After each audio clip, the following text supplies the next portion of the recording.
I had one thing recently where I was like, I was telling Anna, we were joking about me trying to get into somewhere because of the show, and I was like, no, they'll know me. I'll go up to the HG and I go, hey, see this? Guess the movie. Guess the movie. No, give him 1 second. Yeah. In 3, 2, 1.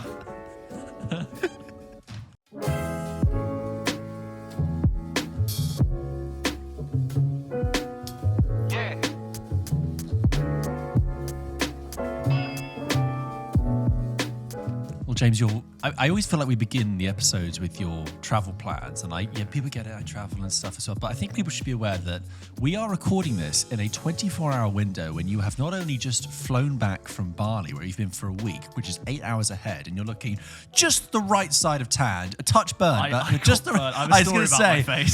right side of tan, but then tomorrow morning, you've got to fly to New York, right? Yeah. So again, carbon footprint, and you are just jet setting. And I feel flattered that I am the individual that you and our listeners. You're the only person I'm seeing in this 3-week period where I'm telling people I'm not in London for 3 weeks because I'm in London for like literally half a day and then I'm off again. But you are the only person. You and Creed 3 are the only things I'm seeing while I'm in London.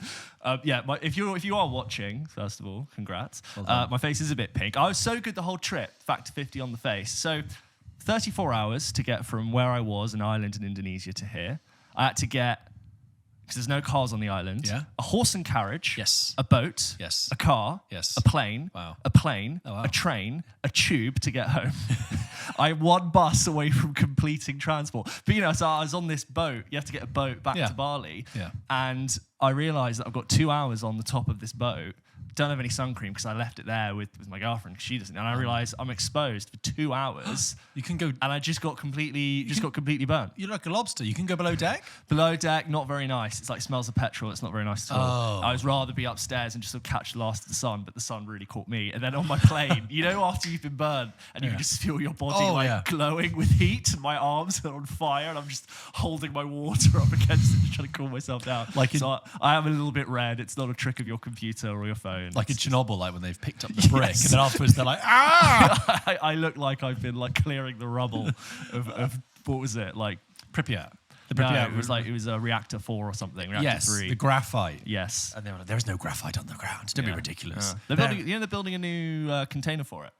I should hope so. Yeah, because the old one's not good anymore, and like they're going to build a new one, but that's only going to last 100 years, and they'll need to build another one. It's costing loads of money. The only thing I want to say about that is that information has that been affected by the situation?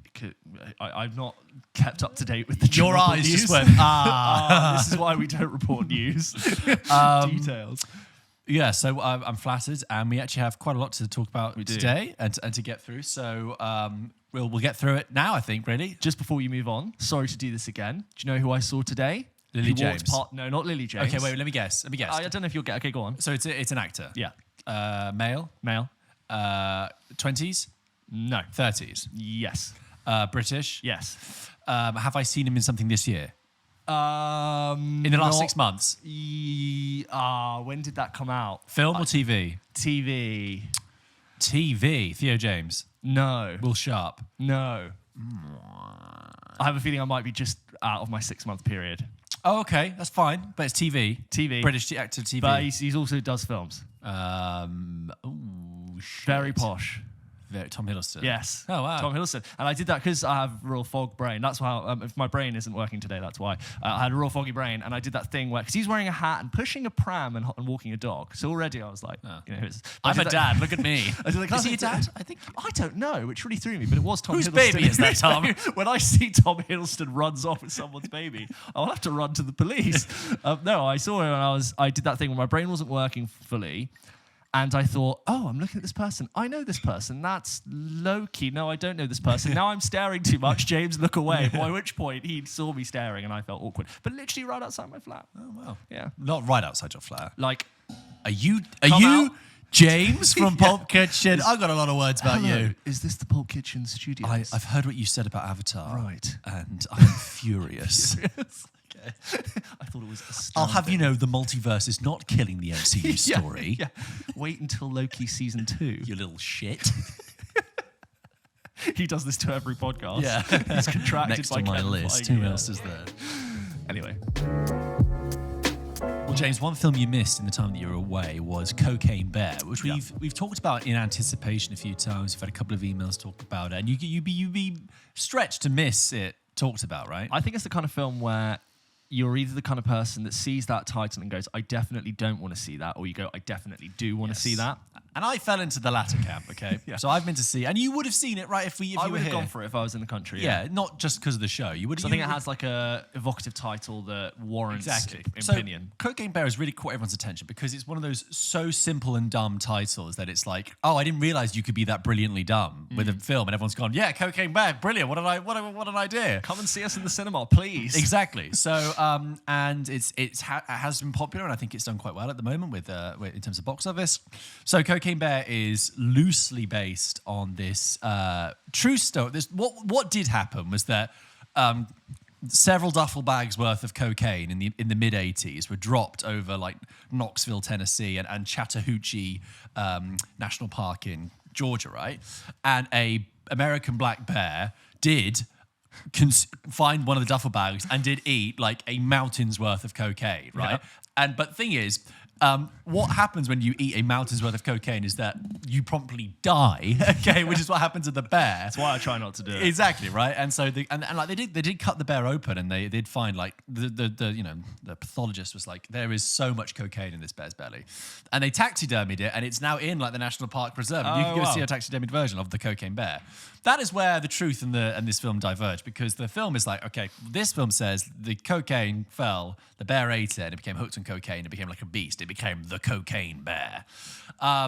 It's directed by Elizabeth Banks, who's a talent I perfectly like, and it's got a sort of ensemble kind of structure to the film. So obviously it begins, you've got these duffel bags contained, you have a police detective who is on the hunt of the drug cartel who's behind this. You've got the drug cartel headed by Ray Liotta in one of his last performances with his two like underlings played by O'Shea Jackson Jr. and Alden Ehrenreich, who are then sent off and dispatched to find the duffel bags and bring it back, because otherwise he's in big trouble because he's lost his coke. You have Kerry Russell as a nurse and her daughter, Dee Dee, who Dee Dee and her other school friend run off to the forest. They play truant from school and they go into the forest and they want to go paint the waterfall to some completely meaningless distraction of a plot. Right? You've got a park ranger played by Margot Martindale, and you've got these kind of disparate plots happening around the cocaine bear. There's also the guy who played... Who's the guy in Game of Thrones who is the wildling who's friends with Jon Snow? The ginger one, the big ginger guy. Yeah, I don't know his name. But he's in it. Okay. And there you have it. So okay. A lot of talk about Cocaine Bear, a lot of anticipation about it. And I booked to see it, and I was going to see it with my friends, and I was like, okay, which is exactly the kind of film you want to go see with like three mates, go have a good laugh. And before I went in, I was like, okay, this is all cool, like fun, Cocaine Bear, but what do I actually want from this? What am I actually expecting here? And I think it's just like, we just want to have a bit of fun. No one's going into this expecting an Oscar. We just want to have a bit of fun. Do I think it's going to be any good? I don't know. Do I think it's going to be bad? I don't know. But it doesn't matter as long as I have a little bit of fun. When I watched Cocaine Bear, I was aware how difficult it is actually to execute a really stupidly simple premise. Like, yes, it sounds brilliant, Cocaine Bear, but actually, that's a joke. This film has one joke. It's a bear takes cocaine. Yeah. And the task is to make that into a 90-minute film, right? And that's actually very difficult to sustain an audience's engagement for that long, while also, keeping the joke alive. This is a long 90 minutes, Cocaine Bear. Okay. It's one of those, okay?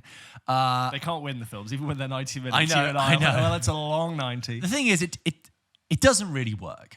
Okay, the film, which is a shame, because I really wanted to enjoy it. It is just so uneven. And the problem is the film, like, I understand the logic of like, well, in order to sustain this film, we need to have characters and that you can follow, and characters you care about. And I'm like, nah, big mistake. We've come to see a film called Cocaine Bear.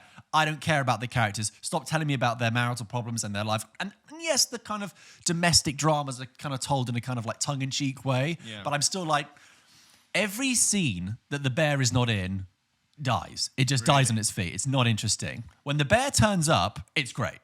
More bear. More cocaine bear, please, okay? I was amazed at how much mileage they got out of the bear turning up. Because every time he turned up, the film ramped up, okay? Yeah. And I was like, you could have gone more bear. You could have done for more bear, and I would have been fine with it, okay? Like, it could have... I get the sense that it's a really difficult film to make because it's kind of like a mid-budget, like a $30 million film, right? And I think, like... That's quite low. But and on like 70% of that went on Weta Workshop making the bear CGI realistic, right? And the bear looks totally realistic. Okay. Money well spent. But that means that the rest of the production is lacking. The last 20 minutes, and which is where the film really, really dies, really, really does get pretty bad, is shot at night. And I can tell it was low budget because I was like, I can't see a thing. I don't know who's talking. I think Ray Liotta's over there. Alden Ehrenreich's over there. No. And it's just like, it's so dark. I think that's the thing. It's like the film is trying to apply a logic and kind of like how to wrestle this story into a 90-minute tale.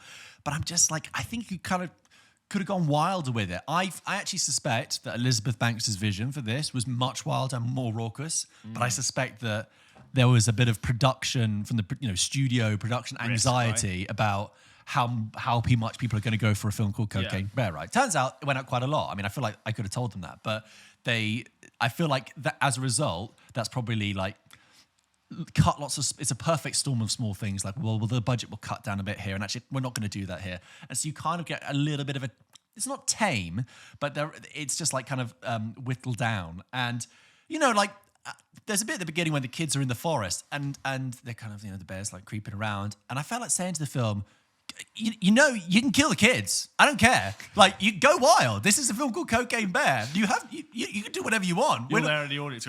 Yeah, kill the kids, man. But no one's there going to go, oh, don't kill the kids. I'm like, oh, Cocaine Bear, you have a license. Like, everyone left their brain at the door. Yeah. So it's a shame. Basically, all the stuff that isn't to do with the bear, which I understand why it's there, but just doesn't work. It just kills. It's just padding. It's just meaningless padding. And when we came out the film, my friend said, it's not really a film, is it? It's a joke with like all these other bits in it. I love it when films aren't really films. I know, and it's a shame because I wanted this film to work because I wanted to believe that you can make a film about a bear ingesting a shitload of cocaine and going on a rampage. However, there is a solid 20-minute section in the middle that is really well executed and really fun, and we were all laughing, and we like genuinely good, giddy laughing, and that's when the film like really leaned into its premise. Really enjoyed how batshit crazy it was. Margot Martindale playing the park ranger, just really funny. And when it finished, it was this kind of like, oh, it was so much fun. And it's like the film was like, we blew everything we had on that. So now we've got to go back to doing the other film we were before. Yeah. And then the film just sort of slowly dies. So no, I don't want to be too, I'm not trying to put it down too much. I do think this is actually a very hard film to make that people don't realize, like to actually pull off that kind of premise and that tone and how to pitch it. Yeah, how to pitch that film just quite right. And yeah, it's not the most dignified last performance for Ray Liotta, and it's just not quite as fun as it needs to be. Very patchy. I think I was trying to think to myself, I was like, if I watched this hungover on a Sunday, would I get up with it? But I think I would get bored at home. Right. Also, there's a slight inherent problem with the film with that when you have a film that's called Cocaine Bear and everyone's there to see the Cocaine Bear, no one is really there to commit either to the characters. Yeah. You could feel it in the room when the scenes were happening with like the mother and the daughter and things like that. You could just feel the expectation in the room being like, yeah, but where's the fucking bear? Okay, I want the bear. I admire the idea. I'm glad they tried to make it. Glad it exists. I'm glad but I wish it existed better. And I think I did laugh, and there's a good 20-minute sequence in there in the middle, which is really good. Is it better or worse than Snakes on a Plane? I haven't seen Snakes on a Plane. You haven't seen Snakes on a Plane? Okay. Yeah. So I couldn't comment. I quite like Snakes on a Plane. For being that kind of... I put it on the shelf next to Snakes on a Plane, if that makes sense. Not that I've seen Cocaine Bear, but knowingly silly trash. Yes, yeah. And it's kind of... the title is the premise. Yeah, and also because it's set in the 80s, they try and make it kind of like a bit camp and stuff. Yeah. I just... Yeah, it's okay. It's fine. I think it could have been better. Is it bombing? Is it doing well? It's doing well. Oh, right, It's doing okay. well. Because people are going, Cocaine Bear, sign me Gotta up. see that. Is it in 18, 15? No, see, it's a 15. Yeah. And there is gore, Yeah. but I'm like, it's called cocaine.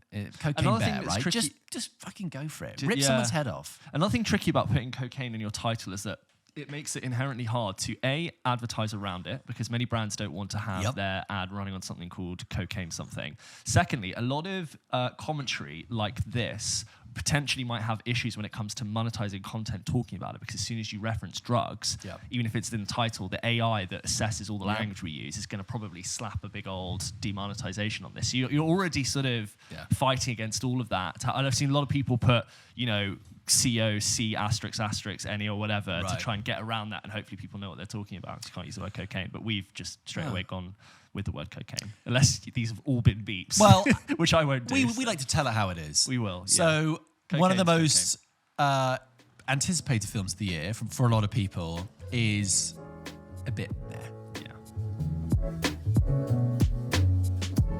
So, James, in the time you have here, in the 24-hour window, you did say you went and saw Creed 3. Yes. Tell me about that. What's going on? Love to provide value to the podcast. Yeah, I brought myself a bucket of iced latte and sat in Creed 3. So maybe I was whipped up in such a caffeine-fueled hysteria that who knows what I think about this film. But Creed 3, Creed 1 was like a reboot of the Rocky-verse. We had Adonis Creed come back, and I really liked Creed 1. I thought it sort of brought Rocky into the modern era. I remember thinking that Sylvester Stallone was so good in that movie, and he proved what an acting force he is. Oscar nominated. Oh, he got Oscar nominated but didn't win, and it was really like a sort of huge breakout moment for Michael B. Jordan. And we had Creed 2, which I thought was a little bit samey and a little bit familiar, and now we have Creed 3. This time Michael B. Jordan is in the director's chair as well as returning as Adonis Creed. Sylvester Stallone not in this. There has been apparently a fallout between him and the producers and how they wanted the character to go, and I think it's become clear that they've sort of gone, thank you, but we need to move on without Rocky. And is Rocky referenced in this? Not referenced at all, not in it, not referenced, not even sort of in writing, posters or anything, which is a lot of the history of the fights are sort of in the posts on the wall of the gym. But anyway, so this picks up quite a few years later after Creed 2. Adonis Creed is doing what is meant to be his final fight, and he's Tony Bellew. Do you watch boxing at all? No. So I say I probably watch 3 or 4 boxing matches a year, and I'd say 1 or 2 of those are Jake Paul. So that's just my level of boxing. So very minimal, but I will watch a bit. So he's fighting Tony Bellew, who I enjoy very much, who plays a different character. He was the guy who fought in Creed 1. He's a professional boxer in his own right. Okay, so he's in this again. He's in this again, and is he the one who says at the end your dad would be proud to you? Yeah. It's Tony Bellew. He's good fun. So he's doing this rematch with that character for his last ever fight. Adonis Creed is the world champion. He has achieved all of his mainstream success. He is sleeping in silk pajamas in a massive LA mansion. Nice. He is raising his daughter, and he's got a kid now. He's got a kid now with his wife, played by Tessa Thompson, who's also is she now still got the deaf thing? Yes, she's the deaf thing. The Sorry child to is also phrase that hard so of hearing. poorly, but she has a she's hard of hearing, and so is their child. And she is also she's not performing anymore because of her hearing, so she now produces music, but it's also going really well. And so Adonis, he set up his own gym, he has his own establishment, he's bringing up younger fighters, and he's into that sort of promotion management side now, which is very tame, and you sort of get the sense he's trying to figure out what place he has as a man, I want to say in his mid to late 30s, not old, but very content to retire. We start with a flashback with Adonis Creed as a young teenager and a friend of his named Damon, who from some alteration in their childhood meant that Damon got sent away to prison for 18 years. And Adonis Creed is going about his business, and he goes out to his Rolls-Royce 4x4, and he sees a man folding his arms, leaning on his Rolls-Royce. He says, "What the hell are you doing?" And he's like, "Oh, you don't recognize me?" He's like, "No, get the hell off my car." And then he realizes it's Damon from his childhood. Damon is played by Jonathan Majors, who is, on his big breakout, I'm here, yeah. I feel like he is just one indie darling casting away from just glowing and floating out into the sky. Well, that's how he got his big break. He got a big break in The Last Black Man in San Francisco. That was the one. Completely different part to anything he's played since, by the way. And he's like just had Ant-Man playing villain, and now he's sort of doing villain role here. But so yeah, basically, Damon was as a teenager a really hot boxing prospect, and Adonis used to basically hold his gloves and was like, coaching him. And from prison, Damon has been watching Adonis Creed's rise, and he manages to catch all his fights in prison, and he's basically seeing the life that he should have had and all the wasted potential that he's not had. And obviously he's so about, far so good. I'm in. He's like 5 to 8 years older than Adonis, and he's saying, listen, I want a shot to box. And he's like, well, you can't just get a chance at the world champions. Like, you need to, that kind of thing takes time. He's like, I don't have time. I want to do it. And it's all this complicated politics, and you kind of know where this is heading. There's going to be some sort of conflict. It's not spoiler. You've seen the trailer. There's going to be some sort of fight. Creed 3 is, look, I think it's a really solid film, and I think it's a very simple, basic premise that's very well executed. What I found a little bit sort of underwhelming about it is that it really is very predictable. It is a Rockyverse movie, so the beats of a Rocky movie that you've seen before are really familiar. So my excitement and anticipation dial is dialed down a little bit because I can kind of just see where it's going, and I know every punch it's gonna hit me with, no pun intended. And don't get me wrong, I actually think it's really well put together, and that's what really keeps it going. It really understands there are 3 sort of big, what I would call big box office boxing events. There's one at the beginning, one in the middle, and one at the end. And it really knows how to take an already very cinematic event, which is a proper big boxing match, and use the cinematic backing of a big Hollywood movie to make that even more special. And every time you're going into one of those, you get really, really excited. And I think the end result is really, really good, and it tells some interesting twists to try and evolve that. And although I'm critiquing it for being a little bit predictable, I don't think the simplicity and cleanliness of films like Top Gun Maverick and Creed 3 should take away from the fact that I actually think doing that well is really hard to execute. Oh, of course, yeah. Right? Because what it is doing, I think we've seen before, but I actually think it's done it very well. A couple of times I thought the dialogue was a little bit obvious, and it's got a little slow drip of soft cheese running throughout it. Right. But it's a Rockyverse movie, and I think there's loads to enjoy. Do I want all my films to be like that? Probably not, because I think I'd just be predicting it a bit too much. But a really solid outing, very well made, very well shot, enjoyable action. One thing about why I asked about how much boxing you've watched, because again, not a boxing expert, but the kind of punches that are being landed in these movies, which I know is typical for all the Rocky films, like one of the punches that gets landed in these fights would completely knock a man out clean. Like if you hit any of those punches that cleanly, that's it. That's usually you're on the canvas, unless you're Tyson Fury. Like that is it. But they land about 20 of those superheroes in the fight.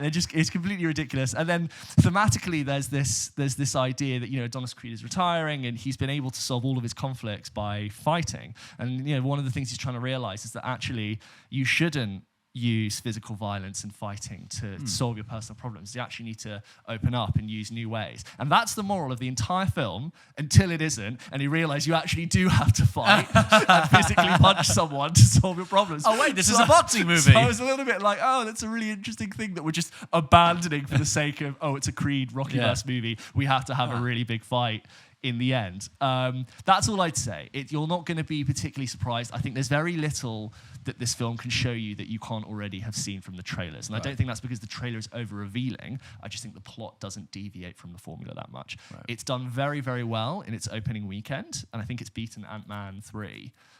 So all the best success to it.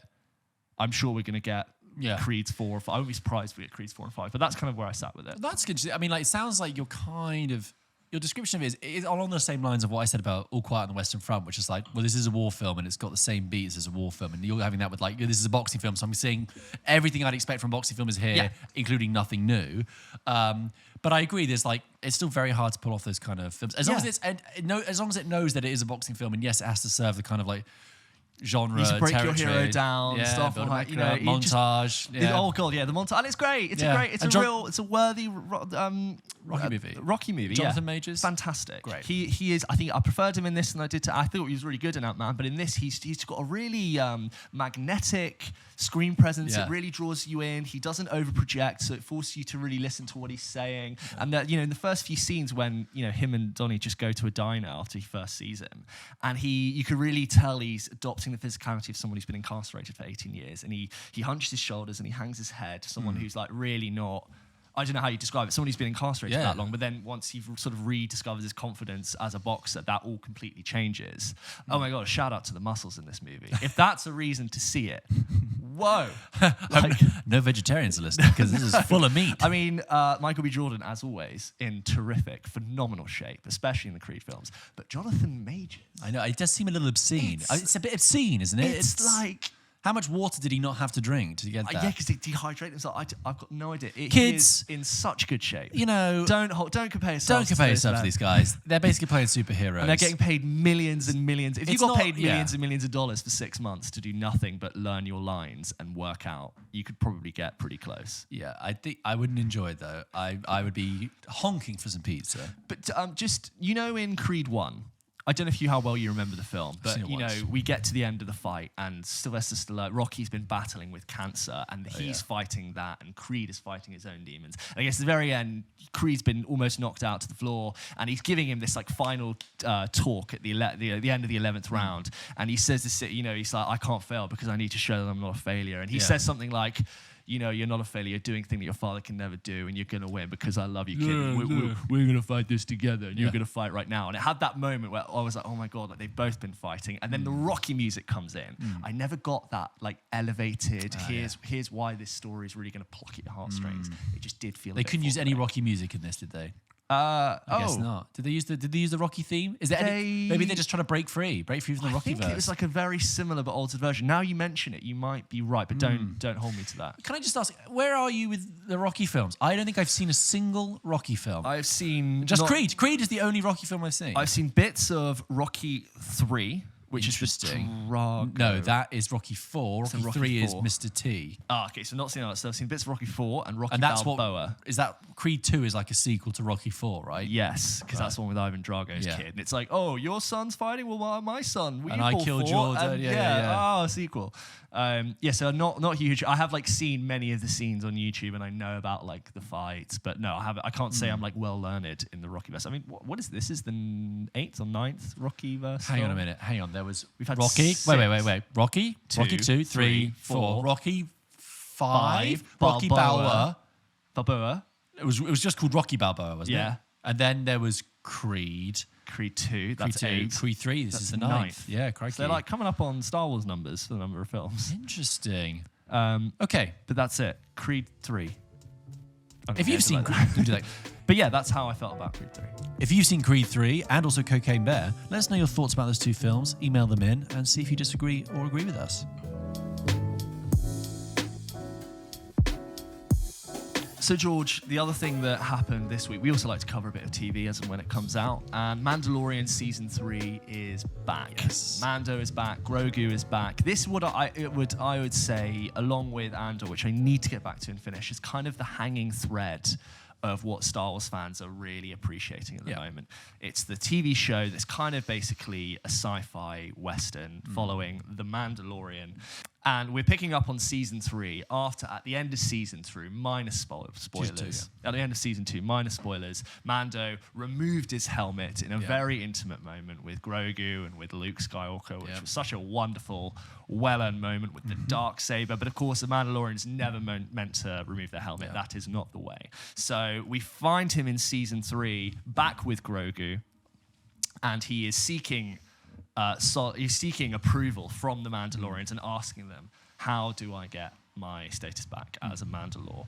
And what he has to do is go to the planet of Mandalore and bathe in the something to be like there, but it was all destroyed. Yes. But he's going to find a way to do it anyway. Thus brings in a bit of a journey, a bit of a conflict, a bit of a drive. I'd say a sort of fairly short episode, really just kind of easing us in. It reminded me of the kind of episode they put out when you get 2 episodes of the first season. Like it feels like a sort of half point. Yeah.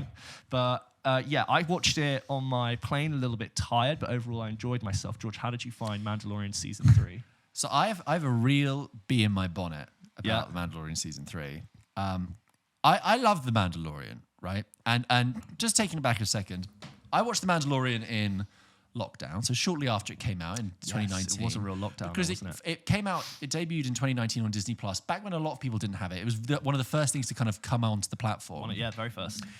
And so it did take a while for people to catch up, and then like season 2 followed soon after in 2020, and obviously, which I thought was a lot better.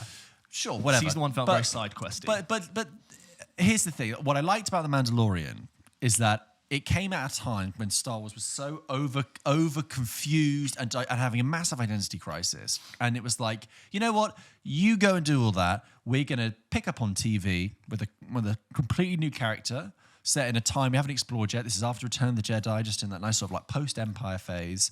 And we're going to really sink into the universe and explore it in very digestible, small-scale kind of vignettes of every episode. And watching it reminds me of like daytime TV. Not like, I mean, like, but like Saturday morning, Western, that kind of thing. And I really liked that. And it was accessible. And so much that I even got my mum into it, because she likes Star Wars, and she was like, "What's this thing?" And I was like, "I think actually you can watch this, because you don't need 10 years of backstory to get into this. I think I know where you're going with this. You can watch this, okay?" And she did, and my mum loved The Mandalorian, okay? I'll come back to this, okay? So anyways, The Mandalorian happens, and you have 2 seasons, and as you say, it builds to that really great emotional climax at the end of season 2, and, you know, the Mandalorian's quest is complete. He has protected this child, Grogu, and he has now handed him over to Luke Skywalker to be a Jedi, because he knows Grogu is really a Jedi. It's a very sort of heart-rending thing. And I think we kind of all knew what that was happening and where it needed to go. So it's like, okay, that is concluded. Where to now? Because what's his quest going to be now? What's Grogu? And they've separated. What is their meaning? Right. Now, in the middle of this, you have the Book of Boba Fett. Right? Which I didn't see. Either, right? This is my issue. And I was made aware that not only does the Mandalorian as a character appear in that show, but the Mandalorian story continues in that show significantly, right? At a time when their emotional journey is really interesting, okay? Now, I didn't see Boba Fett. I didn't want to see Boba Fett. I wasn't interested, and I didn't think it looked very good. And you know what? No one has told me it's very good, right? That's why I didn't. So I was like, that's fine. But going into season 3 of Mandalorian, I thought I will watch I watched the recaps of the first 2 seasons, and I thought I will just watch the recaps of what happened in the Boba Fett show. And I'm watching it, and I'm going, bloody hell, a lot happened. I was like, did you watch the recaps, by the way, James? No. Did you? So I watched the recap they put at the beginning of the episode. Oh, no. So I watched the recaps of what happened in the Boba Fett stuff, and I was like, whoa, this is a lot. And I was like, okay, I'll just put that into my mind. Anyway, season 3 begins of The Mandalorian, and we're on a beach with loads of other Mandalorians. And I'm like, oh, okay, well, this must be a flashback, because loads of Mandalorians, they're gone now. I've been told that. And they have this young kid. I'm like, oh, it's a flashback to Din Djarin. So, lo and behold, here comes Din Djarin in a new ship with Grogu together. And I'm like, I have no idea how I feel about this. And the thing is, I watched the whole episode, and I don't really the episode was fine, ended quite abruptly, whatever. But I got to the end of it, and I was like, I'm actually really pissed off at this show, because I feel a bit emotionally betrayed by this whole thing. You should be able to go Mandalorian. I'll watch the Mandalorian for my Mandalorian story. And I'm really thinking about it. I'm like, am I being over the top, or is this a real thing to be annoyed about? And I think it's a real thing to be annoyed about, because I spent 2 seasons watching that show, giving it my time, feeling emotionally connected to these characters on an emotional journey, and then we reached a point, and I was like, wow, I can't wait to touch back in with that. And they had the audacity and the gall to go and continue that without me. And I've come back now. I'm like, new ship, new this. What's going on? And the reason I get annoyed is because I hate being taken for granted by Disney that just because I like Star Wars, I must therefore consume all Star Wars content. And it's your fault, George, for not watching Book of Boba Fett, you idiot. I cannot wait for the Clone Wars nerds to come at you and I know, say, but I'm like, but this idea that like, well, you should have watched Book of Boba Fett to get the complete story. Well, that's your fault. I totally disagree. I think you must be. It's a real insult to your audience, right? And that is a really important point, because we are currently at a time when Disney is struggling.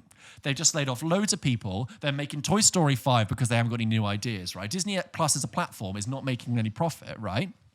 Very few. And I'm thinking to myself, well, this I think is a massive slap in the face of your audience. I'm thinking about my mum. Right? And so I finished episode 1 of season 3, and I was like, I have no idea how to explain this to my mum. No. My mum is an audience member who loved this show. And you should, after having watched every minute of that show, be able to, or they should have a fucking good recap. Right, at the exactly. Yeah, you should be able to slot back in. But I was like, my mum loves this show. She is your audience, your prime audience. You wanted to win over new people with Star Wars. Take it. You can't always have it with the core fans. Expand it out. My mum is a perfect example of that. I watched episode 1 and I thought, I have no idea how to explain this to her. Yeah. I don't even think I could start. There's no point. And therefore, you've kind of like. You've just taken it back to a much more smaller, select, loyal fan base. Which doesn't make you any money. You know what?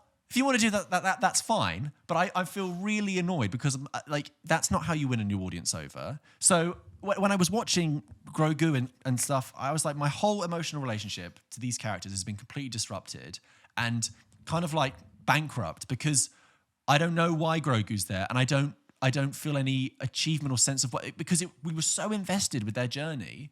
And for him, them just to be back together. Oh yeah, we fixed it all. I mean, imagine if this was Succession, right? At the end of Succession, every season ends with a massive bombshell. Yeah. And you think, whoa, I can't wait to see how they pick that up in Anxiety season. attack. Right. Imagine picking up the later season of Succession. They go, oh yeah, that thing fixed it. We did all that stuff. We've done all that stuff in another show. We went and did that in Euphoria. Did you not hear about it? Yeah. That's fine. And we've come back now. And sorry, I am ranty, but I was like, I finished the show and I thought. Fuck you, Mandalorian. I don't think I'm going to watch any more, actually. They should have at least called the Book of Boba Fett Mandalorian : the Book of Boba Fett. That would have then made sense. And I could go, oh, okay, this is a spin-off, but it's like a 0.5 of that story that I should probably watch. Notify your audience. But it wasn't. It was a really cynical exercise to get you to watch that entire show by sneaking in a little bit of Mandalorian into the Boba Fett sandwich. I think it's really cynical. I think it's really annoying. And I watched it with my girlfriend. She hadn't seen any of the Mandalorian stuff, but she watched the recap with me. And she was like, I don't really get this. And I was trying to explain it to her. And she was like, this just sounds really messy and annoying. Recaps are more for people who've already seen it, who've forgotten. It's less useful for people who literally don't know. I mean, I don't think I'm being unfair, though. I think this absolutely fair. I felt very sort of like, what am I doing? What am I in? Yeah, I'm just sort of taking it in. It's one episode, whatever. But I agree. And it's sort of, and everything that turned up, all the characters and everything, I just thought, I feel like I've been locked out of this world because I didn't complete all the fucking side quests in Boba Fett. It feels like, when you go to your friend's house when you're a kid and maybe you're playing on the PlayStation, you're like, this is such a good time, we're having a great time. And then the mum goes, right, dinner's ready. And you go, oh, let's pause this and come back to it after dinner because we're having such a great time. You go, yeah. And you go down and you have a dinner, it's great. And you go back upstairs, and lo and behold, he's already started playing. Yeah. And you don't recognise anything. Moved all the pieces around. Don't know how to play the new moves. And that's how I felt. I might watch a bit more. Yeah, I was going to say, is that... I don't know. There's no chance you're watching Book of Boba Fett? I shouldn't have to. That's the thing. I do think about it. I'm like, maybe, so I'm now thinking I might have to go do it. But this is it. You shouldn't have to. Out of principle, you should not have to go and watch another show to finish the show that you're watching. I know what you mean by another show. Firstly, shouldn't have to principles. We're talking about TV, so I totally get what you mean. But I think it's disrespectful to the relationship you've built with an audience. There should have been more of a PSA. They should have said, oh, by the way, guys, if you're coming into Mandalorian Season 3, please go and check out Book of Boba Fett because they probably withheld the fact that Mando was in there because they wanted to have that reveal for people watching Book of Boba Fett at the time. But now because they didn't announce it, everyone's like, what happened? And you've been sort of really... I feel like I've been... Misled. Misled. Yeah. Will I watch any more? Maybe. But here's my other point with Mando. That all aside of my feelings, whatever, what I liked about the original Mandalorian, like I said, was this detox from Star Wars and how grounded it was and just sort of simple. And now it's like you must bathe in the in the underwater alive things, and it's gone headfirst back into the lore that I thought it was just trying to get away from. It tried to detox from. And I loved that Bill Burr episode, the heist one. Yes, that was so good. Simple, effective, and again, it had focused. I think that was almost an hour long, but it had that Saturday morning feel to it, but with a massive budget and amazing visual. That sort of fight along the tram where they're all kicking people off. Brilliant. It's fantastic. So what I say now is, with all the... you can do... I'm okay with a bit of high fantasy and a bit of high lore, but I don't care, and that's your fault, Disney. It's your fault I don't care. I have faith in the likes of your Dave Filoni's and your Jon Favreau's, who are really into that. They know their shit and they are good at steering a ship. They're the kinds of the people that Agreed. steer the Star Wars ship very well, and I have faith that it will do something well. We will see. I will say that if I do continue to watch it, who knows? They might course correct, and it might turn into a show that's really good. But my point still stands. I think this is a really bad way to start a new season. Maybe like the Clone Wars Reddit threads that have a breakdown of the only episodes you need to watch. I've seen those where like, oh, you know how there's like a lot of waffle in that, and if you just want to get to the good stuff, they give you like a season breakdown of like the 10 episodes you need to watch. Maybe they can do that for the Book of Boba Fett and give you just the Mandalorian scenes that you can go and see. But it's still a bit of homework though, isn't it? Oh, yeah. I think like it's annoyed me more than it's annoyed research. You. It's unnecessary, stupid, and annoying. Well, there you go, guys. How did the first episode of Mandalorian Season 3 fare with you? Did you watch Book of Boba Fett? Are you also feeling like you've just been shoved into a story? I feel very presentary. Yeah. Send in your thoughts to hello@popkitchenpodcast.com. We will probably cover Mandalorian Season 3 as it concludes towards its end. Maybe not sort of weekly, but as and when George does the research. I feel incensed. That's how I feel. Incensed. I'm going back to watching The Last of Us. That little rant about The Mandalorian aside, I would like to talk about Star Wars a little bit more for the following reasons. So, the weekend just gone, my girlfriend Anna and I I was like, oh, here's the stuff we can watch this weekend. I was like, well, I need to watch The Mandalorian for the show. And I was like, you didn't watch the first 2 seasons with us, did you? She was like, no, I might have watched the odd episode, but, no. I mean, I've never even seen the original trilogy. And I was like, oh, yeah, that's right. And then she was like, should we watch it? Yeah. And we were on a day where it was like we had planned to like just watch TV. We had a very relaxed, we had scheduled to do nothing else. And I was like, wait, you want to watch all the original ones? She was like, should we do it? It's still pretty early. They're only 2 hours a piece. We can break this down easy. I want to come. And I was like, am I living in a male fantasy? Yeah. And I'm sure there are like men like throughout the world who are just I like... just peel out his face and jump out. But like, it's the idea of like your girlfriend being hey, what's the Star Wars? Should we like watch it? And I was like, yeah, let's do it. So, James, I watched the original trilogy all in one day. I'm surprised it took you so long. I like sat Talia down and watched it and did all that. Yeah, but I didn't bother. It doesn't bother me that my girlfriend hasn't seen something. Also, like, I'm not so protective over Star Wars that I'm like, whoa. You haven't, Before trilogy first, then the Star Wars trilogy, okay? Anyway, so we watched it, and I have some thoughts having watched, because it's the first time in I think my adult life I've watched them properly through. So what? I might have watched Return of the Jedi as an adult, but like we're talking good 10-15 years. Okay. So first of all, watching the original Star Wars from 1977 is like I was struck about how much of a pilot episode it is for the Star Wars we know. Watching it is like something we've talked about before. Is like watching the first season of Friends, where it's like so much of what we know about this world is just blueprints here. And I was amazed at how it's still quite scruffy, that film. And you know from the production that people didn't think it was going to work. And like George Lucas, when he first showed it to Steven Spielberg and Brian De Palma, he'd like cut in footage of like the World War II dogfighter footage. And like it was really scrappily made. And I think George Lucas was struggling with his own vision. And, it's still fine. It did feel a little bit dated. Like it was one of those weird things where like...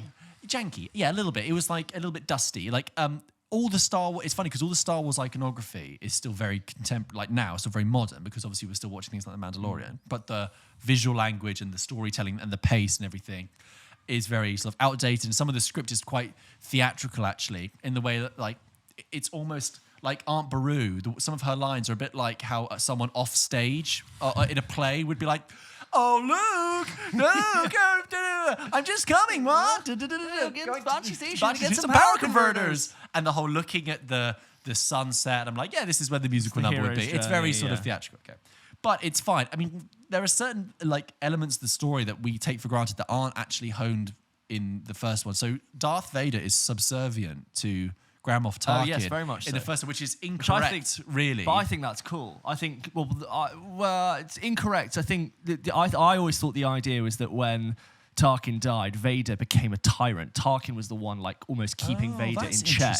And in Empire Strikes Back, the first few scenes are Vader just choking the generals out. And he's just, like, do you remember when he choked someone in New Hope and Moff Tarkin's like, Vader, enough? Oh, yeah. Because he's almost like reining it in, But and his death is that's true. But then I just don't know. I just thought no one would dare to speak. I thought it was just like Vader's at the top, and then Vader only answers to the Emperor. I feel like the Empire is this very organized military sort of dictatorship, and then in the side you've got this secret wizard Emperor who's almost like under the cloak. He's the secret evil behind this tyrannical empire, and his apprentice Darth Vader is sort of balancing between the organizational infrastructure of the Empire and this magic wizardry evil. Brilliantly Palpatine is very much more of a secret than they let on in the original things. It's almost like an idea that the Force is behind. The Emperor doesn't exist in the first one. No. Yoda doesn't exist. All that stuff, Which I think is cool. Also, I don't think the word Sith is mentioned in the trilogy. Because afterwards we were scrolling through the other films, and Anna was like, "What the hell's a Sith?" Is Sith in 3? Did they mention Sith in Return of the Jedi? Sorry, I don't think so. I don't remember hearing it being said. No. Anyway, I think you're right. So that was what stood out to me. And obviously, like, it's still fine, but it's kind of like there. And then we watched Empire Strikes Back, and I was like, oh, yeah, holy shit. I can see why this is people's favorite. I can see why this is great. Not only have they just, like, doubled the budget, but it's just so much more cinematic and so much more... Thematically concise, better directed, and just so much more, like... It's so much more about light and dark, no pun intended, but literally you've got internal conflict, you've got more of a struggle, you've got visually these... beautiful cinematography of deep blacks and glossy whites. The whites of the stormtrooper kind of shimmers, and the black of Vader's helmet, and in Cloud City when he's on the orange steps with the blue background. It's just all it's very both a beautiful. Sequel and a wonderful tease for something more. Yes, and like there's so many harrowing moments, like when at the very end when Luke has had his hand cut off and he's been rescued, and he's just completely in shock. It's like, why didn't you tell me? Yeah, and like he can hear Vader's voice. It's just absolutely so dark and brilliant. That's what really struck me. It's a real romp. It's not Star Wars 2. It's Star Wars 2.0. It really is like, right, we're stepping up a gear. It's fun. And my girlfriend looked at me halfway through, and she was like, "This is much better than the first one." Yeah. She didn't dislike any of them. For the record, she enjoyed them, but she was like, "Oh, this one's actually like really fun." I still really like 4, The New Hope, because of how like the scruffiness is part of its charm, and how good it is at bringing you into a universe that feels really lived in. Everything is dusty, everything is used, everything is old. There's been no development because there's like no industry and no economy. I really like that side of it. It is slow. There's a lot of walking in the desert for a very long time. When you talk about that like old school pacing, which I think really shows. But the idea of like these scruffy people who met at a bar going into like ending up getting sucked into the Death Star, I think is such a fun premise. Yeah, no, you're right. And I think that does carry it, and it's like you've got the hero and the princess who's actually capable. I just think that works. No, I agree. Neither of us came away thinking anything bad about these films. It was just the first one was like solid but scruffy. But yeah, Empire Strikes Back, we're like, I can see really brilliant. And then Return of the Jedi, it's like it very much carry. It's a much more action packed, and like Return of the Jedi when I was a kid was my favorite, and I will always have a soft spot because it's like Luke turns up, he's got a new lightsaber. That's fucking badass. Cool. He's got that whole new look. He's just dressed in black. That whole opening sequence at Jabba's with the Sarlacc pit and the Rancor. Amazing. The tension. So much fun, Jabba, this is your last chance. Free us or die. Boba Fett. He's like, I thought you couldn't see. A little higher. It's so good. All your best friends are there. Sorry, and also like Lando at the end of Empire Strikes Back. That's a really good character trait. It's like, you betrayed us. It's like, no, he said he made a bargain. And there's the tension leading up to like everyone being there for this moment. And there's people don't talk about this moment enough, where Luke turns up and he's wearing the robes, and he actually looks in Return of the Jedi, and he chokes one of the people. Like he's got this dark side to him, this darkness. We know that obviously becomes a really big part of him wrestling with it. Yeah. And just the throne room scene. Oh yeah, it's just. My girlfriend found the Emperor a bit annoying. Actually, oh, I was really? like, no, I love him. Oh, I think he's brilliant. Because like Ian McDermott knows exactly how to play it. He's like, I know how to play this. Which brings us to the slightly annoying thing. Obviously, watching these on Disney Plus. We are watching you've got the remastered ones from with 2019. I'm okay with the odd bit of CGI in there. I'm even okay with Hayden Christensen being the ghost at the end. That's fine. But what I really don't like, Jabba's in there is he's practical in Return of the Jedi though, which I like. Yes, he is, but he's CGI in New Hope, which makes no sense. But he looks fantastic in Return. Yeah, he does. Disgusting. Yeah. What I really don't like is this bit. Again, spoiler for Return of the Jedi, but I think guys we're in safe space. We're fine. Yeah. That bit at the end, which I always used to love as a kid, where like the Emperor is just like electrocuting Luke. He's like, now Skywalker, you will die. And like Vader's had his hand cut off. And like he's looking at Luke in the flash. He's like flashing in his mask, and you can see the conflict. Now, in the version I watched when I was a kid, Vader looks at Luke. He looks at the Emperor. He looks at Luke. And then he just grabs the Emperor and throws. And you're reading. You're leaning into the film because you're reading that mask. Yeah. But in this one, he goes, "No." I know. No. Yeah. And I'm like, it sucks. I get it. I had it. You did the most amazing switch where you made the most terrifying, evil mask for don't know how you did it. You made it feel sympathetic and human, and then you eventually take off the helmet. It breaks your heart. But like, it worked. I understood. Yeah. That whole thing, and you set up the whole thing with Luke being like, "I know there's still good in you." Yeah, we knew. You didn't have to say. It's so patronising. Just kills the moment. I had to say to my girlfriend, I was like, "That he didn't say that originally. Real. That's not. We choose not to believe that." And anyway, so I love that, and I love the bit with the helmet being taken off. Like I admit, like I do think there are certain things that aren't as sharp as Empire Strikes Back. Like Luke is actually a little bit boring in Return of the Jedi. He's a little bit like a bit of a square. He's a bit of a square. Yeah. And the Leia thing is a little bit last minute, but I get it's fine. Yeah. Okay, whatever. Ewoks. Okay. Also underused as like she's another Jedi. I feel like you could have brought that in a bit more, but if that was made now, there'd be complete like badassery. Annoyingly, and I try not to think about it, but that sacrifice that Vader makes is completely neutered by the prequel. Sequels. I've retconned those in my mind. I know. The story ends with Return of the Jedi. Because that should be the end of evil as we know it. And that amazing song, that do, do, do, do. Yeah. Oh my God, have you seen that? Sorry, go on. Wait, no, but wait, hold that thought. Yeah. Okay. Do hold it, because I'm worried you're going to forget it. Because my girlfriend had seen, I keep calling her Anna, she had seen Force Awakens, Last Jedi, and Rise of Skywalker. Okay. Because she didn't have much attachment to the franchise, she was like, Rise of Skywalker, yeah, it was all right. And now she's like... After Return of the Jedi, she was like, wait, that's the guy they bring back. How? And I was like, how indeed? What a way to watch it. How indeed? Yeah. But just to bring this anecdote to a close, I really enjoyed rewatching. Nonetheless, it's always great to revisit Star Wars. And when we press play on that first film, and we had the volume up really loud, and it goes, bam, and the Star Wars shoots at that, I got like, it was like an emotional frisson across my whole body. And do not take for granted those wide shots of spaceships chasing each other. We completely have so many of those in our media now, but at the time, that would have been like, whoa. Yeah, this is like, how did they get? This is levels year zero space for that stuff. Brilliant stuff. And all the all the low shots over the surface of the Death Star were all practical. They were like these bigatures that they ran through. Just a quick thought on Emperor stuff. I saw this clip on TikTok which really blew my mind. The song they play at the end of the Phantom Menace on Naboo when they're celebrating is the Emperor's theme, but in a major key. Oh. It's someone played them side by side. It's John Williams just completely being a genius and leaving the cues the whole time. Much more clever than that film's deserve. I was so annoyed I didn't know that, and then I listened to the back and I was like, oh my God, it's the Emperor theme. And just to slap, just to annoy people. No. Oh yeah. And in the thing, it's like. I can't sing it. Anyway, it's basically that, but really happy. Okay. I think looking at it, for me, Star Wars, I'm like, I take the original trilogy, love it, that's great, that's mine. I don't think about the new trilogy, because what's so sad is that afterwards I watched the trailers for the new ones, and I was like, Force Awakens, I loved this. Trailers. It was so great. Yeah. And the other ones, no. And then, I mean, say what you want about the prequels, but at least they were consistently bad. But they were consistent, right? The prequels have some individual great moments. Some of the great all-time Star Wars moments in there when it's at its darkest. But unfortunately, the films are, they're there. Power! Unlimited power! What have I done? Yeah. No! Anyway, I think that's enough Star Wars chat. And just shout out to the Darth Plagueis the Wise scene in Revenge of the Sith. Brilliant. Is it? Yeah. With the creepy head turn 3 times. Plagueis the Wise. He was so powerful. Yeah, I thought that was brilliant. Anyway, so sorry, that was just me recounting. Having watched it all in a day, I thought I should share my thoughts. I feel like we could talk about Star Wars forever, but we shouldn't. We shouldn't. It's been done before. Let's move on.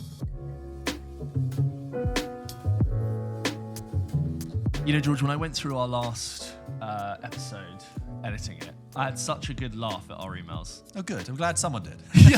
Yeah. If no one else laughed, I'm glad someone's I enjoying really this enjoyed show. it. Because our audience is so great and they send in such fantastic emails, just like you can. You could send an email to the show to hello@pulpkitchenpodcast.com and we will read your email out. Do you mind reading all of them today? Because I don't have my laptop with me. That's fine.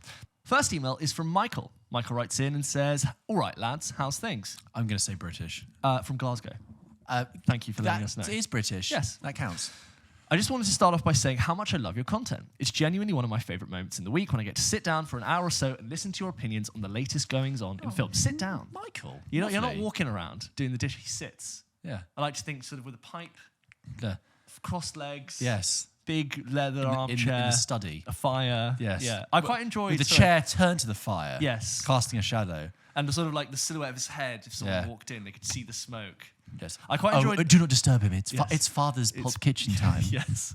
I quite liked hearing about where people watch the show. Yes. Like Cameron at the alt-right. The production fashion. company. Yes. And also the guy. Not alt-right, the just guy who was conventionally also fascist. the guy who was parking cars. Yeah, the valet guy. We think he's a valet. Yeah. Or owns cars for jobs. Great thief. Hijacker.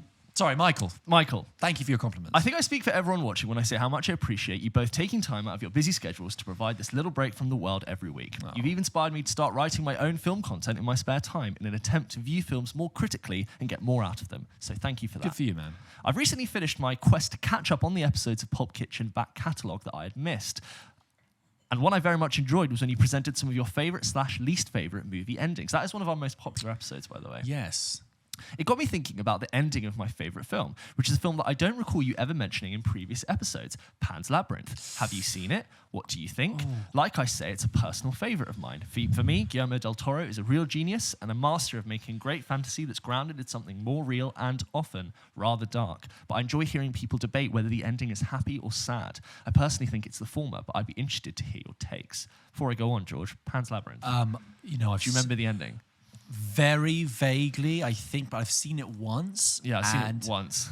I think I saw it when I was like 13, and now I would have a completely different reading on that film now. So like, she needs to. No, don't tell me, because you could actually spoil it for me, because I don't remember it enough. So I think it's a dark happy. I think it's exactly as you describe it. It's like fantasy that's grounded in something more real, often rather dark. It's like a very real sort of dramatic conflict with a real supernatural. Say that again. So something more real and often rather dark. Fantasy or rather dark. Say it again. Very tired. Yeah. He describes Guillermo del Toro, a master of making great fantasy that's grounded in something more real and often rather dark. Got it. I think that's true. It's like a very real, sad conflict with a very supernatural, uplifting side to it. Like the. Yeah. Oh yeah. But I think it's sort of somewhat happy. I'd say more happy than sad. I don't know, because I really don't remember it now. She joins the thing. Okay, fine. Okay. I'd like to actually watch that film. I think it's probably happy, but I can't elaborate. What else does Michael say? In terms of controversial film opinion, mine has always been that I can't get on with The Dark Knight. I've watched it 3 times in the hope that it finally clicks for me, but each time I still come away from it thinking the same thing: a special performance in an otherwise bloated and emotionless film. I don't find the relationships believable or engaging. I find the introduction of Two-Face only detracts from the main draw of the film, Ledger's Joker, and I think it tries to cram in too many themes than it's able to cope with. As I write this, I can hear the mob gathering their torches and pitchforks, but I'm afraid I just don't get it. Thanks again. Please keep doing what you're doing, because it makes my Wednesday or Thursday or Friday, whenever it goes out these days. Cheers, Michael from Glasgow. The Dark Knight, George. Do you feel strongly about The Dark Knight? I think I like The Dark Knight. I think I've seen it about twice, but I'm not one of those people that defends it with my life. The diehard Dark Knight fans. I've always been slightly surprised at how much people revere that film, like it's Tarkovsky or like The Seventh Seal or something. Yeah. You know, like I'm always amazed at the altar people have built for that film. I think it's fine. I think it's good. Great moments. I remember going to the cinema, seeing it when I was a kid, and I remember thinking, even at the time, people were hyping up a lot, and I thought it was fine. I think it's still the superhero film to beat. It's still what I think many people go, well, yeah, it's not as good as The Dark Knight. Dark Knight, is it? It's not my favourite film ever, Dark Knight. I'd say I think about it a lot more positively than you and Michael do. I think. Look, I like like it. Yeah. I think I've not thought about The Dark Knight. I've watched it, I want to say 3 times, and I've watched it within 6 years. Just about, so like close on to the the edge of thing. I just think we need to remember what those films, and I think The Dark Knight in particular, did for storytelling in comic book movies, which, as we know, are like inundated around us. Like there was no sense of grounding something in reality the way The Dark Knight did. I think Nolan's brand of shooting action, which he's so good at doing in so many of his other films, is so brilliantly on display, and it brings a reality to Batman that I think makes that film so compelling. And when you do have a moment like what happens in the end, Batman making a sacrifice to be the hero, it wouldn't make sense if that film didn't have a sense of almost like reality crime drama. There's moments that film really feels like a dark, Fincher-esque crime noir film, and that's why I think it's compelling to so many more people. Yes, that performance from Heath Ledger is completely captivating, and it's almost made more impressive by the fact that that was one of his last performances, and it was just sort of there left as this final piece from him. What more to say? I just think it stands out above. I think Batman Begins was a really great introduction. I think that film drags on a little bit towards the end, feels a little bit tired, whereas The Dark Knight is a middle piece, feels much more like we have a start, beginning, and end with consistent themes that run throughout. I think I disagree when you say that it tries to do too many things. I think the way that film builds to a crescendo is so special, and you leave the credits rolling, and you're like, oh my God, what a masterpiece. Cool. Yes, James is going to read out all the emails today because I left my laptop at home, which means I don't want to fumble around with my phone. So lazy. Joshua writes in, friend of the show. Oh, is he? Oh, he is a friend of the show. A friend of the show. He says, not that I was doubtful. I just was just like, it's a growing club. It's a friend of the show. We're all friends here. It's a broad church, people. Come on. But like, there's room at the table for everyone. I will christen. Hi, gents. Sorry. Josh, and I'll leave out your last name even though you gave it. Josh, here again. I'm studying my final year in English. We leave out the last names just in case. I just think it's just polite. It's like AA. It's Alcoholics Anonymous. We just need one Josh, word. We're not named. Hello, Josh. And I love films. I was doing hello, Bruce from Finding Nemo. Oh, right. I never knew my father. Sorry. Anyway, Josh here again. I'm studying my final year in English, and as a big movie lover, I've always wanted to write a screenplay. You guys often speak about how the dialogue can let a movie down, even when it has an all-star cast. I was just wondering if you guys had any tips for what you think makes the dialogue work in a movie and what doesn't work. Also, just as a side note, you gents have spoken about how you love the graphics of the cartoon comic style of Spider-Verse, which leads me to a question of if you have seen the rapper Kid Cudi's Netflix movie, Enter Galactic. Also shot in a unique animated style with amazing visuals. Always a blessing to get a YouTube notification about a new episode during my long varsity days. Cheers, Josh. George, have you seen Kid Cudi's Netflix movie, Enter Galactic? First of all, I'm sorry, Josh, if you've said this in a previous email, but when you say varsity days at the end, that makes me think American. Canada, maybe, or South Africa even. Yeah. No, wasn't Josh from... Oh, I don't want to say. Shall I find out where Josh I'm sorry if I don't remember where you were from. Maybe in a previous... Josh, I'm getting up your previous emails. I'm sure it was South Africa. Didn't you listen to us when you were studying? No. Joshua from South Africa. Yeah, Joshua is from South Africa. Get it in. I remember. Yeah, you remember. I remember. So the Kid Cudi thing, I hate to say Sorry, I've never heard of that, and I couldn't name a Kid Cudi song. Well, there you go. That's us. But I believe you. Yeah, I believe you that it's great. I will. You know what? I will. Sorry, I will type it into a search engine. I will find it. And then on dialogue. Right. So what is it for you that makes dialogue work in a movie and what doesn't work? We talked about this last week a little bit when we talked about The Strays, because I was really thinking about what makes dialogue not work. I think it's, what we said last week was massive emotional gear changes, emotional changes that happen too quickly. When people go from 0 to 60, massive motivational changes as well, when a character's intention changes very rapidly as well, without justification, without a causal reason for their intentions to change. So, a character walks into a scene, they want one thing, and they usually leave wanting another thing. But like, if they change their motivation or intention 3 times in a scene, it's just the audience doesn't know what, loses their footing. I think also, what did we say last week? I think characters who are too articulate with their thoughts, you come to conclusions too quickly. Yes, and almost say the subtext. It's like, no, people are a lot more messier. People don't like to reveal their feelings too much. Like a villain explaining their plan right before they're... Yeah. That's bad dialogue. And just, it's one of those things as well. You just know it when you hear it.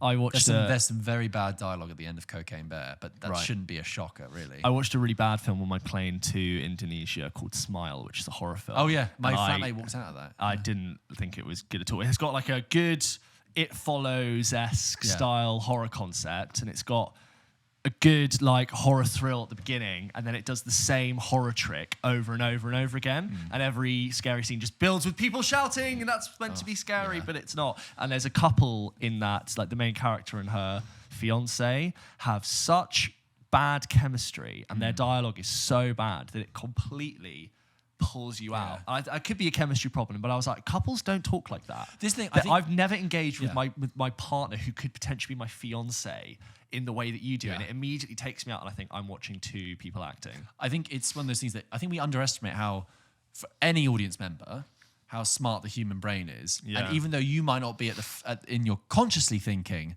this dialogue doesn't sound good, but somewhere at the back of your mind, your brain is just not reading this information in the same way it would read an actual conversation. It needs to be tricked. It's not, your brain is not buying it. Often writers will say when they write their first draft and they go through their dialogue, they've realized that in order to actually like get the idea of their script on stage, they've had to write their dialogue very literally to actually have it appear. And then they have to deconstruct it and go, well, actually, they wouldn't reveal that yet. This is more what they're feeling inside, etc. Also, all characters sounding the same is one when no characters sound different, even though they have difference in age and class and region. Also, there is a difference between bad dialogue and a bad script, because a bad script is more overall, obviously contains bad dialogue, but it's also about plotting, pacing, illogical outcomes. I'll also say that me and George are not writers. Yes, like we don't know what we're talking. We're just talking. We cannot write a film better than the ones we watch. So obviously, when you watch a lot of films, you get a sense. But I just want to say, obviously, that was purely a subjective film watcher's opinion. You did ask, and we answered. So there you go. This next one's from Ruben, who interestingly writes in and says, "Hey guys, me again. My friends and I were talking the other day about our controversial movie opinions. One of us said they didn't care for Indiana Jones. One said Memento is overrated. One said Dark Knight Rises is the best of the Nolan Batman trilogy. What are yours?" From Ruben, sent from my iPhone. Well, by the way, I will always read out "sent from my iPhone" if you include it, because you should know by now. You've got to take that out. It's 2023. It's not 2007. Like, you should have deleted that. Anyway, sorry. Well, let's just go through them. Didn't care for Indiana Jones. I think, they're good. They're great, apart from 4 and probably 5. Yes, which is now one of the most expensive movies ever made. No. Yeah, it's the 8th most expensive movie ever made, I think. I don't know. How is that more than The Hobbit? Or James, I read it. I tell you what I read. Harrison Ford getting paid. Next one. Memento is overrated. No. I disagree. Memento is really cool. I rewatched that last year. I'd say it's rated. Yeah, it is rated. Dark Knight Rises is the best of the Nolan Batman trilogy. I can't. No. I still enjoy watching it next to Batman Begins and The Dark Knight. I did love it when I saw it at the cinema. Me too. I don't think I've gone back and watched it. I have. It's problematic. Is it? I remember the really bad Marion Cotillard death. Yeah. Oh, no, actually, no. I tell you what, I have gone back and watched it, and I remember thinking the dialogue in this is pretty. You can hear it. Stiff. Whoa, bloody hell. Gotham is yours. Yeah. Next one's from friend of the show, Kai. Kai writes in. Oh, sorry, can I say, guys, we've said this 1,000 times. Love the controversial opinions. Oh, yes. Keep sending them in. I like just rattling them off, and we talk about more films. Great. Hi guys, not sure if you covered this exactly, so please ignore if you have. What's worse, someone asking loads of questions throughout a film or show, or displaying active disinterest while it's on? I've moved on from the prior to the latter generally being worse, but I think it also depends on if it's your first time seeing something, or if it's a film you've recommended and are rewatching. What do you guys think? Okay, so hang on. So hold on, let me give you some context. I'm asking this because I recently visited my parents and watched The Last of Us with them after they'd said how much they wanted to see it. Okay. I cannot describe the frustration of seeing them more captured by their Facebook timelines than the show. No. Of course, when you recommend something to someone, you should do so knowing it is to share a great experience with someone rather than to validate your enjoyment. However, to share that experience, the person has to be engaged. I said they should watch it because I wanted them to have a good time. So it was hard watching episode 3 become background noise to random 5-minute craft Facebook videos. Thanks again. Keep up the great work. Kai. Infuriating. Great email. Great question. I'm very sorry that you had that viewing experience. I think that, It's hard. It is hard because you want to bridge the generational divide, and you want to. I mean, I watched The Last of Us. I got my parents to. I rewatched the first episode to get them into it. You want to validate them by being like, "Oh God, this is so great." You can get into this too. It's not just me that can watch it. It's not just young people. But there are ground rules, and anyone who has spent Christmas with me will know that. People say, "George, what are we watching?" I'm like, "Yeah, I'll queue up the films, but there are ground rules." Rule number one is it's like a festival screening, but it's like you don't talk during the film. No. You're either in or you're out. You don't get out your phone. No. And even if your phone is on silent, we all can see you not engaging and it's distracting. I can imagine you with a kitty taking your family's phones in a lockbox. If you would like to be on your phone, if you are not engaging with the film, which my dad has done many times, he will just go, okay. And he removes himself from the room. That's fine. Respect for the people watching. I understand this film might not be for him. That's absolutely fine. So no talking. Conferring every so often might be okay. Like, what did they say? All right, okay. The odd thing, but the bigger the group, the less talking it's got to be. Otherwise, it's just chaos. It's out of control. But the phones, no way. And playing stuff out loud, videos. No, that's out of control. If that were me, I would pause the video. I'd pause the episode. You'd pause and go, yes.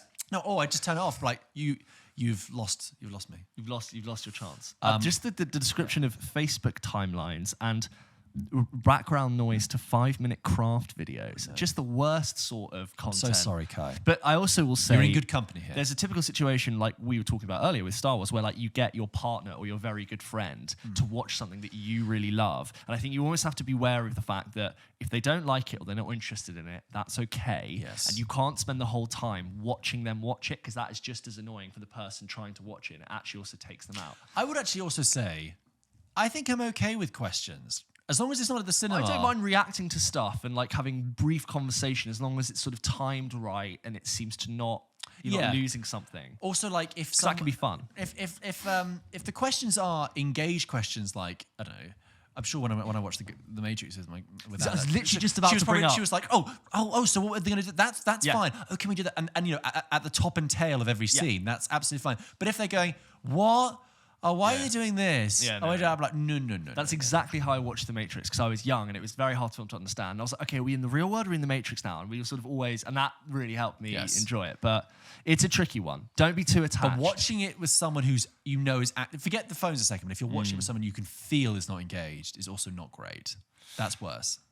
This next one is from Alex. He says, hi guys, big fan, love your work. Just listening to your conversation on refusal to watch films and wondered if you'd therefore chosen to watch films such as a Serbian film, which are known to be very shocking and disturbing to watch, often at the expense of narrative quality. I personally refuse to watch a Serbian film, having read the synopsis, and wondered if there is a line for you guys. What's this? Does it just mean... No, I know. I've heard of the film. Right, it's a film. Okay, gotcha. I previously watched torture porn films such as The Hostel and Human Centipede out of interest, but never really enjoyed them. And I now am approaching 40 and have a young daughter, and I don't feel the urge to at all. Yeah. At the risk of going on, my other question is about the memification of film. Let's go back. The torture porn thing. Firstly, right. A Serbian film is a film. It's called A Serbian Film. I think it came out in 2010. And yeah, it's like a big torture porn. It was around the time when torture porn was getting a lot of conversation. So but after that, Human Centipede and like. A Serbian film was like the one which I've just read about it. It just seems like it's only there to really push your buttons, and it has no sort of narrative quality. And I don't want to watch it for that reason. It's just I'm not interested. But just hang on about our refuse. Did we say? The question we said that we're not absolutist and that we wouldn't ever refuse? It's hard to have not seen a film and therefore say we'd refuse to watch it. It's more likely we'd refuse to watch a film again. Okay. And just on that point, because yes, you're right. A few weeks ago, we had that question, which is, what's a film that you enjoyed but would never watch again? Last week. No, I think it was before. We tossed it around and we said maybe Son of Saul, but then I actually remembered. So I've got a new answer for that just at this juncture of this email, okay? The film that I enjoyed watching, but I don't think I'll ever watch again, is Gus Van Sant's Elephant. Have you ever seen Elephant?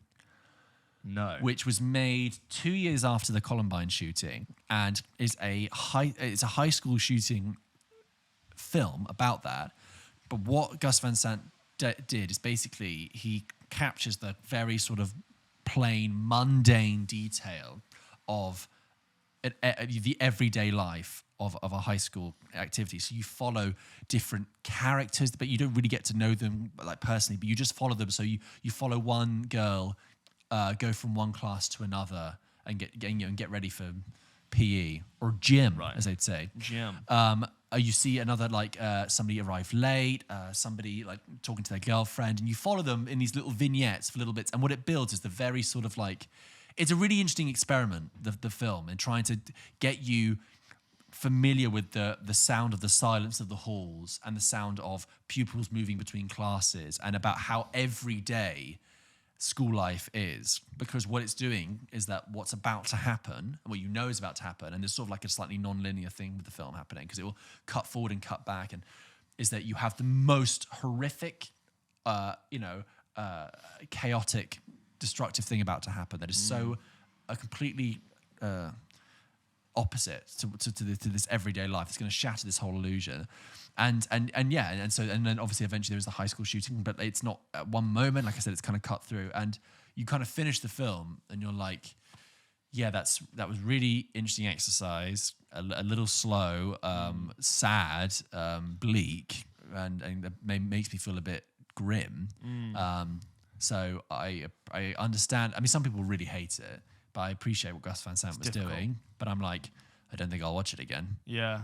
Anyway, second part of that email. It makes me think a little bit about when you talk about Kevin, in that something terrible is going to happen is very clearly telegraphed from the beginning, and she's being like accosted for not having acted in the appropriate way, like, and it flashes back, doesn't it?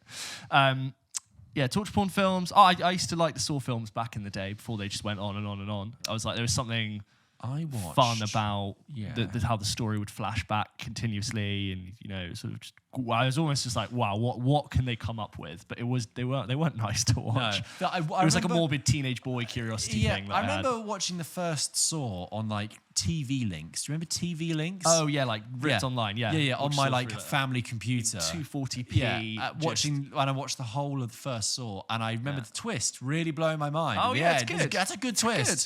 And two is good fun. Three's fine, and I think after that, I think four is interesting. Three's where but they kill him. Yeah, and you're like, how can you go on? But they do lots of flashbacks, and he's like still doing it from the thing. Anyway, second part of that email. Anyway, at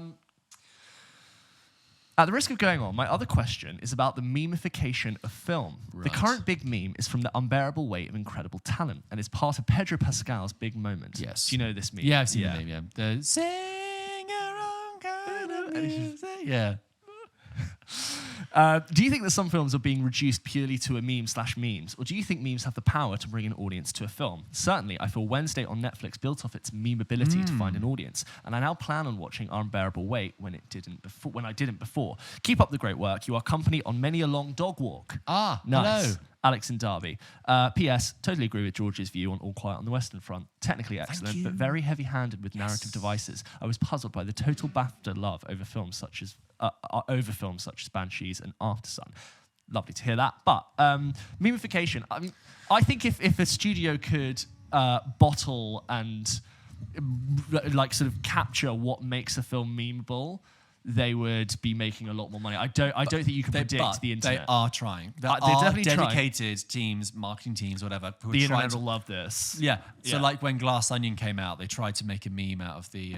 That's not just stupid. It's brilliant. It's not brilliant. It's just dumb. Like that. I saw that a couple of times. Oh, really? And Netflix was really trying to push it, and it didn't go anywhere. I would say the corporate writers are far out of touch with the internet, and anything they're writing now is what's hot now. And by the time their film comes out, it's yesterday's newspaper. But whether maybe as an unintentional thing, if it's a way of getting, I mean, if it gets people watching films, it's just a really intelligent point. I think there are probably more industry articles out there that can really talk about how studios use memes. I refer you to them.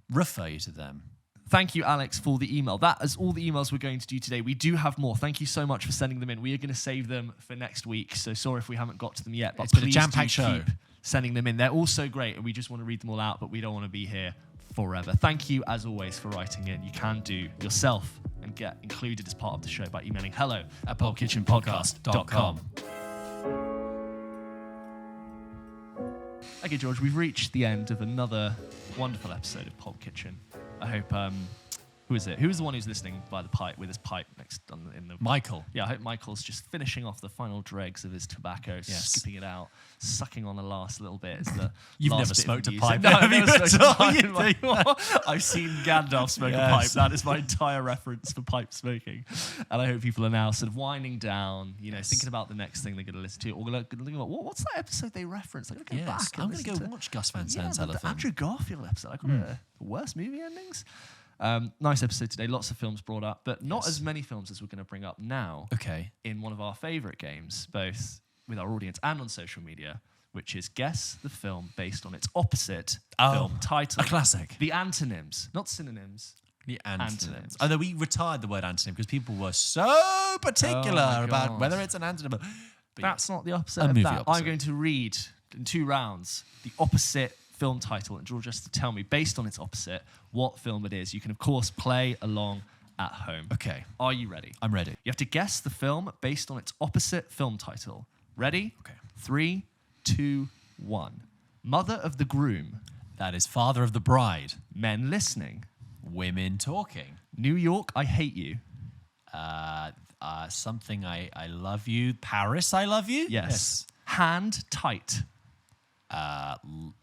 Tight, loose, arm loose, hang tight, hand tight, fist, foot loose. Oh, the Queen of Tragedy, the King of Comedy, White Falcon Up, Black Hawk Down, The Daddy Leaves, The Mummy Returns, Black Women Can Sit, White Men Can't Jump, The Government Defends Forwards. The government defends forwards. There's something attacks, defends, prosecutes. The Empire Strikes Back. Mr. Believe Water. Mr. Believe Water. Mrs. Doubtfire. I like what you did there. So stupid. So stupid it works. There you go. I like The Government Defends Forwards. The government defends the government. The Empire. But why strikes back. Is the government the engine of the empire? Shouldn't it be the Republic? Government. Shouldn't it be the Republic? Technically, it's Star Wars, but I'd say like an empire. An empire can have a government. We're overthinking it. Us? Yeah. Never. Like White Falcon Up. I'm surprised you didn't get hand tight. Hand tight. Foot loose. Yes, I see. Next round. Ready? You have to guess the film based on its opposite film title. Ready? 3, 2, 1. Silver Toe. Silver Toe?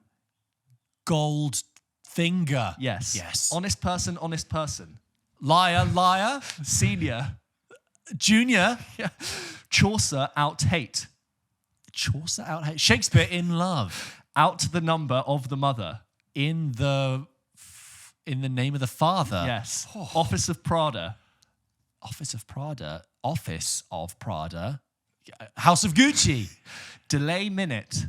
Delay minute. What's the Rush Hour? The Traitor.